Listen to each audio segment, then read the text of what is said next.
এক গৃহস্থ ব্যক্তির কতিপয় পুত্র ছিল।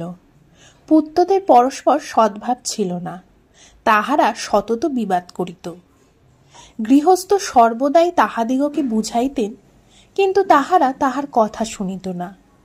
তখন তিনি এই স্থির করিলেন, কেবল কথাই না বলিয়া দৃষ্টান্ত দেখাইয়া বুঝাইলে তাহারা বিবাদে ক্ষান্ত হইতে পারে। অনন্তর তিনি পুত্রদিগকে আপন নিকট ডাকাইয়া আনিলেন এবং কতগুলো কঞ্চি আনিয়া আঁটি বাঁধিতে বলিলেন। তাহারা তৎক্ষণাৎ সেইরূপ করিলে।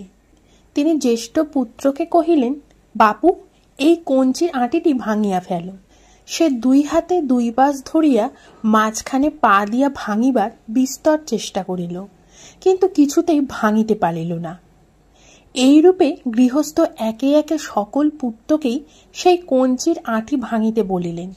সকলেই চেষ্টা করিল, কিন্তু কেহ ভাঙিতে পারিল না। তখন তিনি এক পুত্রকে কঞ্চির আঁটি খুলিয়া এক গাছা হস্তে লইয়া ভাঙিয়া ফেলিতে বলিলেন। সে তৎক্ষণাৎ ভাঙিয়া ফেলিল।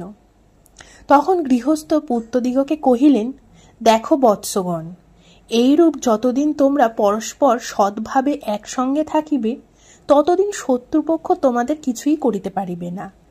কিন্তু পরস্পর বিবাদ করিয়া পৃথক হইলেই তোমরা উচ্ছিন্ন হইবে।